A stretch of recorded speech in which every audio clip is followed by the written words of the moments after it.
Carlos Mendoza, un albañil experimentado de 43 años, estaba demoliendo una pared interior en la antigua casa parroquial esa fría mañana de marzo del 2002. El viento invernal golpeaba las ventanas rotas del edificio abandonado, mientras él trabajaba metódicamente con su martillo neumático. Había sido contratado por el nuevo párroco para renovar completamente la propiedad que había pertenecido al fallecido padre Emanuel. Fue entonces que su herramienta atravesó lo que parecía ser una pared sólida, pero resultó ser mucho más delgada de lo esperado. Al principio, Carlos pensó que había encontrado una tubería rota o un espacio de ventilación, pero cuando dirigió su linterna hacia el agujero que acababa de crear, Carlos se dio cuenta de que había algo mucho más perturbador detrás de esa pared falsa. La luz iluminó la superficie oxidada y polvorienta de un automóvil completamente oculto. Lo que había encontrado había estado allí durante 17 años exactos. El vehículo estaba cubierto por una gruesa capa de polvo y telarañas, pero permanecía extrañamente bien preservado en ese espacio hermético. Y lo más inquietante, las placas de matrícula coincidían perfectamente con las de un caso de personas desaparecidas que había aterrorizado a toda la región en 1985. Este descubrimiento cambiaría para siempre un misterio de 17 años que había atormentado a dos familias enteras. En el otoño de 1985, la pequeña ciudad de San Miguel del Valle era un lugar donde todos se conocían y donde los extraños llamaban inmediatamente la atención. Ubicada entre colinas boscosas y campos de trigo dorado, la comunidad de apenas 3.000 habitantes vivía del ganado y la agricultura. La Iglesia Católica de San Miguel Arcángel dominaba la plaza central, y su párroco, el padre Emanuel Vázquez, era una figura respetada pero enigmática. Elena Morales, de 24 años, era una maestra de escuela primaria en la capital provincial. Tenía cabello castaño largo y ojos verdes brillantes que reflejaban su naturaleza optimista. Artur Santamaría, de 27 años, trabajaba como contador en una empresa de construcción y había heredado recientemente una antigua propiedad rural cerca de San Miguel del Valle.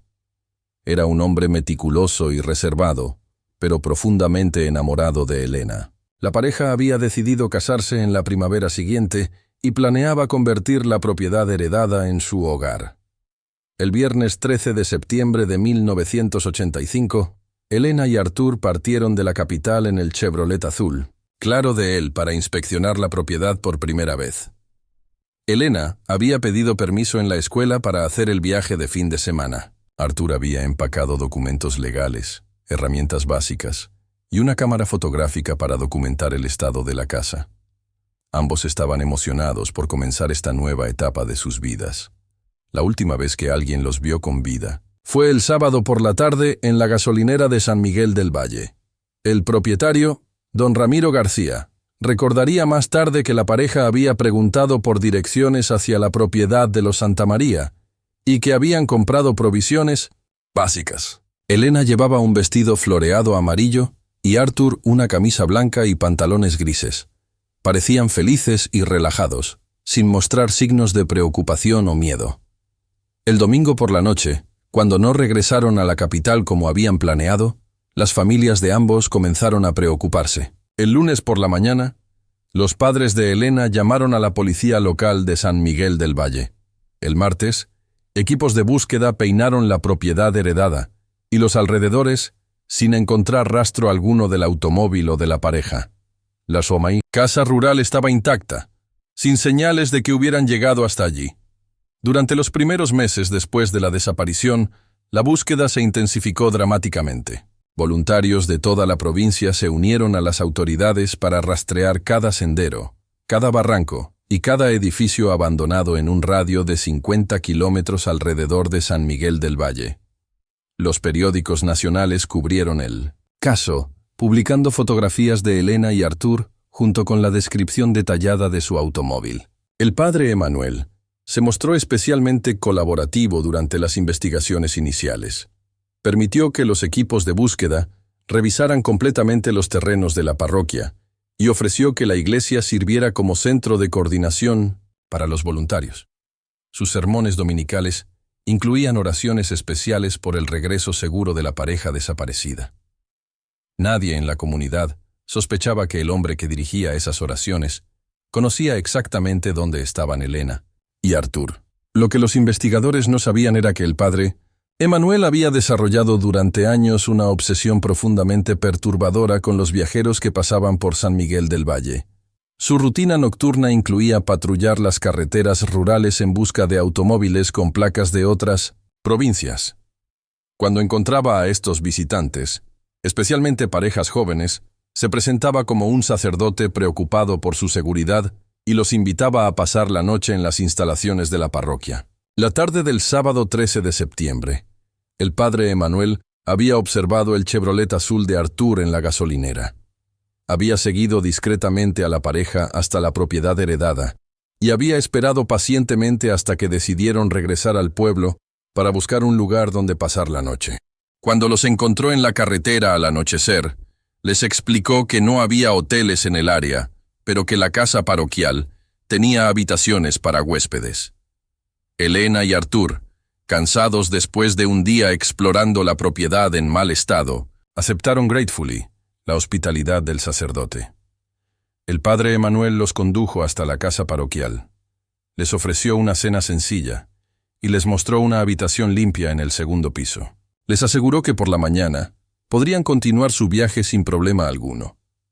Esa fue la última noche que Elena y Artur respiraron aire libre.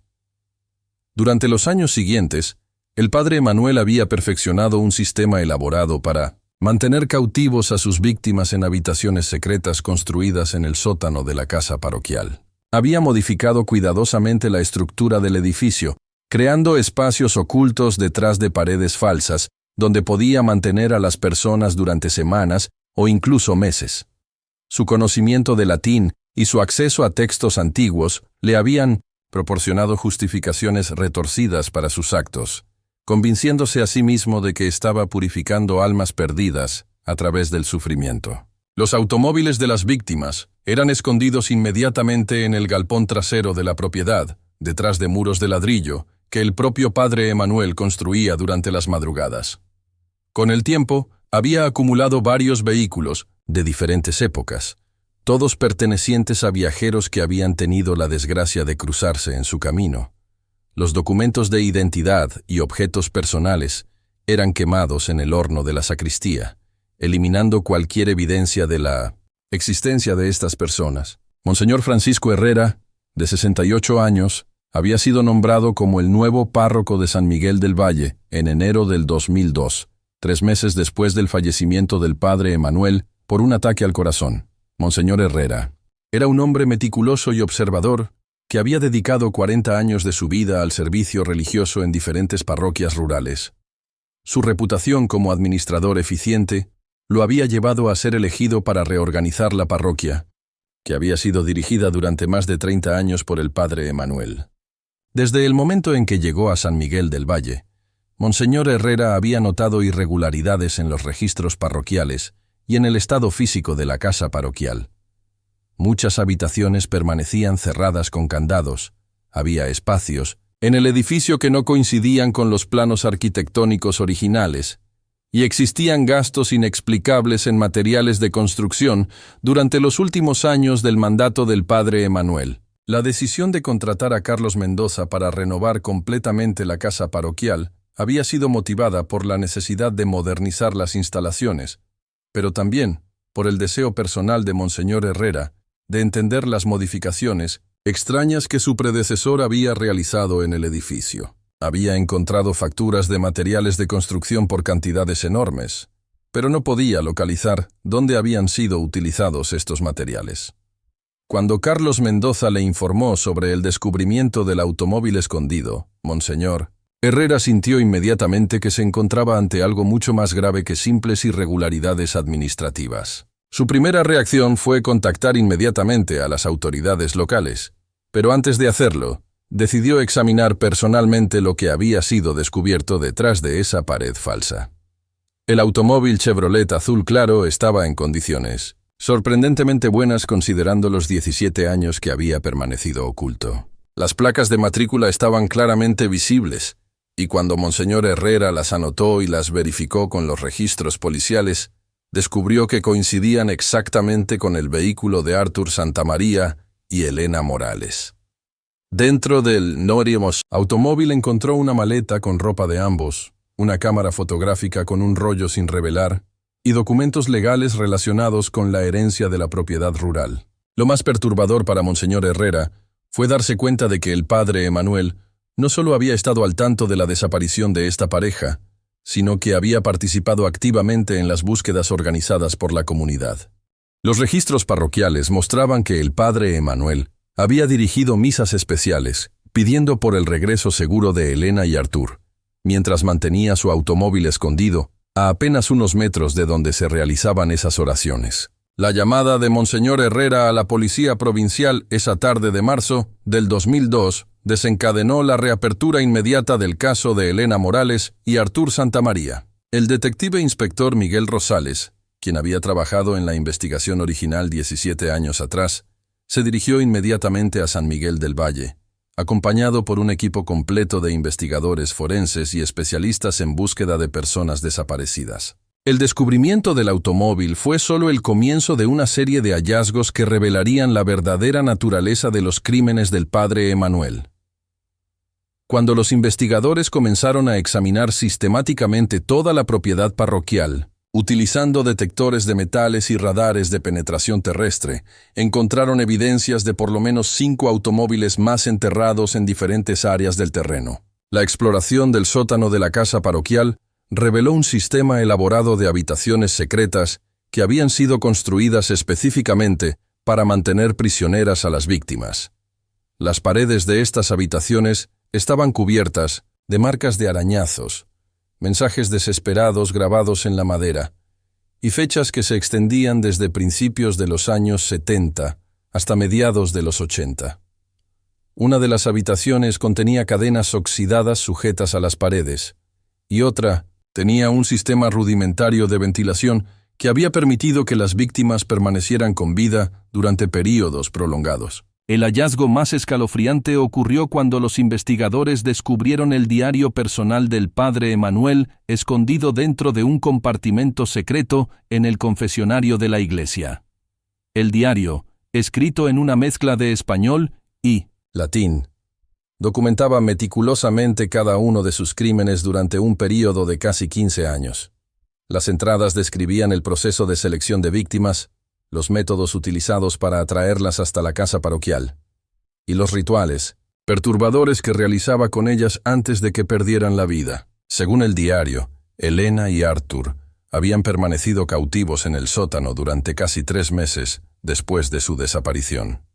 El padre Emanuel había documentado sus intentos desesperados de escape, sus súplicas por libertad, y su deterioro físico y mental gradual.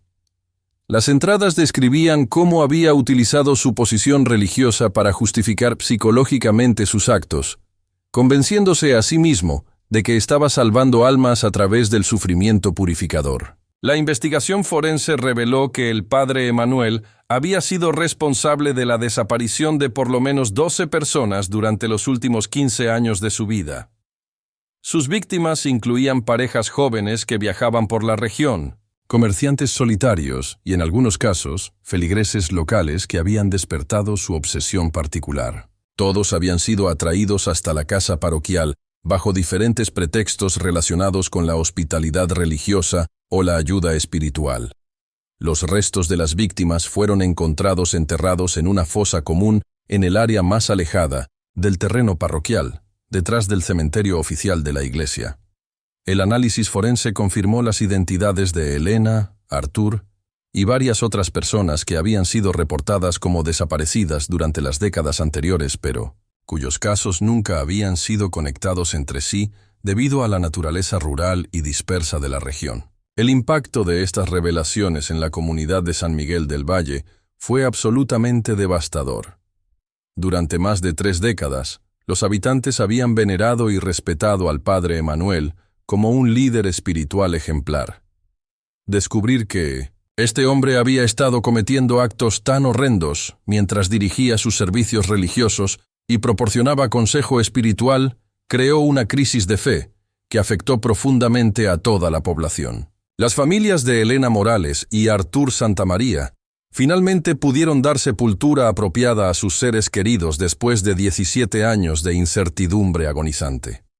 Los padres de Elena, Roberto y Carmen Morales, ahora en sus 60, habían pasado casi 2 décadas manteniendo viva la esperanza de que su hija pudiera estar viva en algún lugar. La confirmación de su muerte fue simultáneamente un alivio terrible y una tragedia renovada.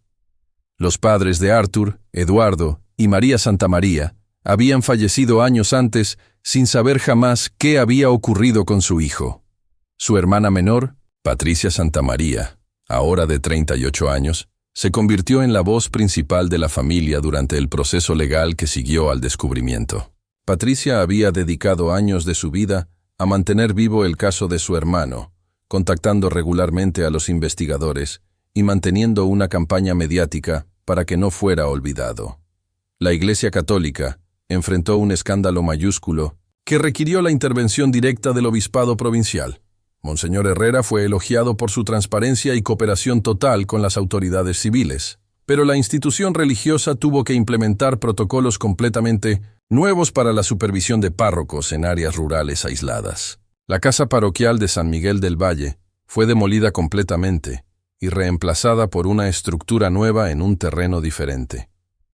Los casos legales relacionados con los crímenes del padre Emanuel se prolongaron durante años, complicados por el hecho de que el perpetrador había fallecido antes de que sus actos fueran descubiertos. Las familias de las víctimas iniciaron demandas civiles contra la diócesis, argumentando que la institución religiosa había fallado en supervisar adecuadamente a un miembro del clero que había mostrado señales de comportamiento anormal durante años.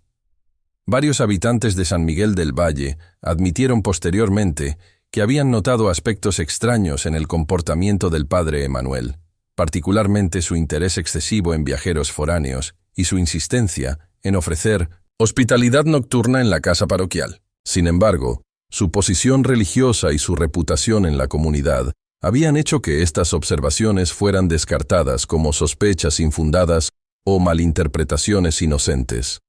La investigación expandida reveló conexiones con casos de personas desaparecidas en otras provincias cercanas, sugiriendo que los crímenes del padre Emanuel podrían haber comenzado incluso antes de lo documentado en su diario. Equipos de investigadores forenses trabajaron durante meses adicionales examinando propiedades en las parroquias anteriores donde había servido, pero no se encontraron evidencias adicionales de actividad criminal.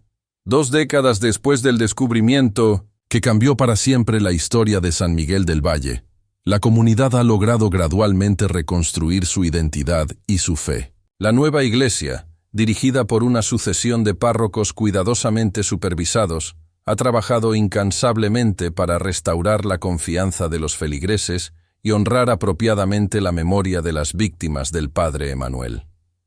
Patricia. Santamaría estableció una fundación en memoria de su hermano Artur y de Elena, que se dedica a apoyar las investigaciones de casos de personas desaparecidas en áreas rurales.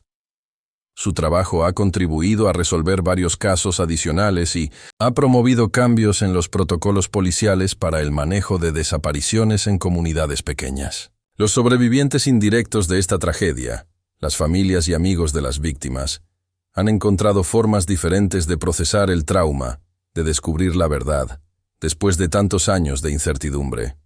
Algunos han encontrado paz en el conocimiento definitivo de lo ocurrido, mientras otros continúan luchando con la realización de que sus seres queridos sufrieron de maneras inimaginables antes de perder la vida. El caso del padre Emanuel Vázquez se ha convertido en un estudio fundamental para criminólogos y psicólogos forenses que investigan los perfiles de agresores en serie que utilizan posiciones de autoridad religiosa para facilitar sus crímenes. Las lecciones aprendidas de esta investigación han influido en los protocolos de seguridad implementados por instituciones religiosas en toda la región. La historia de Elena y Artur, y de todas las víctimas del padre Emanuel, permanece como un recordatorio perturbador de que la maldad puede esconderse detrás de las fachadas más respetables y confiables de la sociedad. Su legado continúa, inspirando vigilancia, justicia y la determinación inquebrantable de que ninguna persona desaparecida sea jamás olvidada.